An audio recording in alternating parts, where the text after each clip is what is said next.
বন্ধুরা, পাঙ্গাস মাছ তো তোমরা অনেকভাবে খেয়েছো, কিন্তু আমার মতো এভাবে রান্না করে কি কোনো দিন খেয়েছো? যদি না খেয়ে থাকো তাইলে একবার আমার মতো রান্না করে খাবে। পাঙ্গাস মাছ সবাই খেতে চায় না, আমারও ভালো লাগে না, কিন্তু এভাবে রান্না করে খেয়েছি, দারুণ লেগেছে বন্ধুরা। তাহলে দেখো আজকে আমি কিভাবে পাঙ্গাস মাছটা রান্না করি। পাঙ্গাস মাছটাকে কে পরিষ্কার করে ফ্রিজের মধ্যে রাখা ছিল, তাই আমি কি করব চিন্তা করলাম যে এইভাবে রান্না করি তাহলে খাওয়া যাবে। যাই হোক, এখন আমি পাঙ্গাস মাছটাকে ভালো করে ধুয়ে নিয়েছি, ধুয়ে পরিষ্কার করে লবণ দিয়ে রেখেছি। এখন আমি ফ্রাই প্যান বসিয়ে দিয়েছি, ফ্রাই প্যানে আমি তেল দিয়েছি, তেল গরম হয়ে গেছে, পেঁয়াজ কাঁচামরিচটা দিয়ে দিয়েছি, আদা রসুনটা দিয়ে দিয়েছি বন্ধুরা। দিয়ে একটুখানি আমি ভালো করে মশলাটাকে কষিয়ে নেব।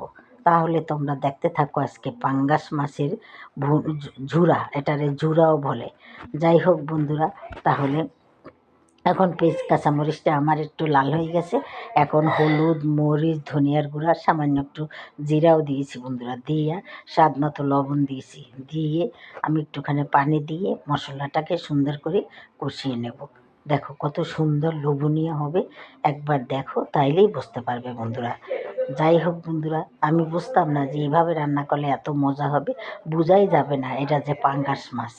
যাই হোক বন্ধুরা, ভাজা জিরার গুঁড়া দিলে আরও ভালো হয়। আজকে আমার কাছে ভাজা জিরার গুঁড়া ছিল না, কিন্তু লেবু পাতা দিয়ে রান্না করেছি বন্ধুরা। তোমরাও লেবু পাতা দিয়ে রান্না করবে, দেখবে কত ভালো লাগে। দেখো মশলাটা কষানো হয়ে গেছে, এখন আমি মাছগুলাকে অ্যাড করে দিলাম। মাছগুলাকে এখন নেড়ে চেড়ে নেব, কষিয়ে নেব, ভালো করে কষিয়ে নেব। তারপর যখন মাছটা সেদ্ধ হবে তখন আমি মাছটাকে খুরসুন দিয়ে ভেঙে দেব, ভেঙে দিয়ে কাঁটাগুলাকে ছাড়িয়ে নেব। তারপর আমি কিভাবে রান্না করি তোমরা দেখো।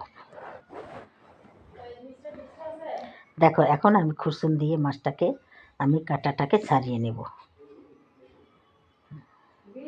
ভালো করে সেদ্ধ হয় না বন্ধুরা, আবার আমি একটু পানি দিয়ে ঢাকনা দিয়ে দিব যাতে মাছটা একটু সেদ্ধ হয়। তারপরে কারণ এই মাছের একটা চামড়া স্কিনটা মোটা থাকে, সেই জন্য একটু সেদ্ধ হইতে দেরি লাগে বন্ধুরা। তাই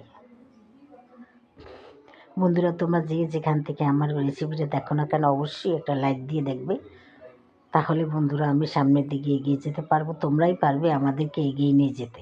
দেখো বন্ধুরা, এখন প্রায় সেদ্ধ হয়ে গেছে, এখন আমি এটাকে কাঁটাটাকে ছাড়িয়ে নিচ্ছি।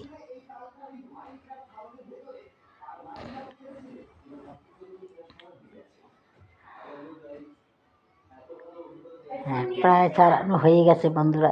এখন আমি নেড়ে চেড়ে সুন্দর করে ভুনা করে নেব, আর কাঁটাটাকে তুলে ফেলবো, মাছটাকেও ভেঙে দেবো ভালো করে। একদম ভুনা ভুনা করব, কড়াইয়ের ভিতরে তেল তেল উঠে যাবে বন্ধুরা, তখনই আমার এখন বন্ধুরা কিছুটা এই লেবু পাতা আমি ছাদ থেকে এনে ধুয়ে সুন্দর করে একটুখানি ছিঁড়ে ছিঁড়ে দিয়েছি, যাতে গ্রানটা ভালো করে বের হয়। কাঁটাগুলো তুলে ফেলেছি বন্ধুরা, সব কাঁটাগুলো আমি তুলে ফেলেছি। এখানে আর কোনো কাঁটা নাই, এমনি পাঙ্গাস মাছে কোনো কাঁটা, বেশি কাঁটা থাকে না বন্ধুরা। তাই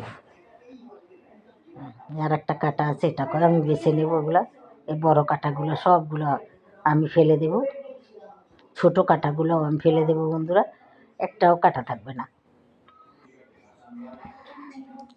এখন আমি এর ভিতরে কোনো পানি দেব না, এটাকে শুধু কষিয়ে নেব।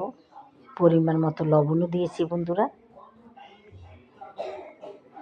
ইচ্ছা করলে তোমরা একটু গরম মশলাও দিতে পারো। এখন বন্ধুরা আরও কিছুটা ধনিয়া পাতাও অ্যাড করে দিলাম, আবার সুন্দর করে কষাবো।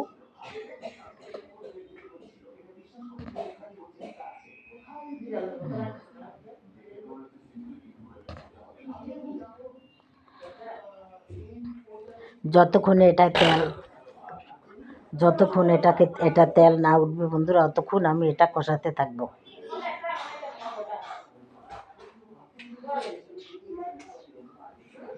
দেখো তাহলে আজকে বন্ধুরা আমার এই পাঙ্গাস মাছের রেসিপি তোমাদের কেমন লাগে। যদি ভালো লেগে থাকে তাহলে তোমরাও এভাবে রান্না করে খাবে, আর যদি বেশি ভালো লেগে থাকে তাহলে আমাকে অবশ্যই একটা লাইক দিবে, আমার চ্যানেলটাকে সাবস্ক্রাইব করে দেবে এবং শেয়ার করে দেবে, তাহলেই আমি সুন্দর সুন্দর রেসিপি নিয়ে আসতে পারবো।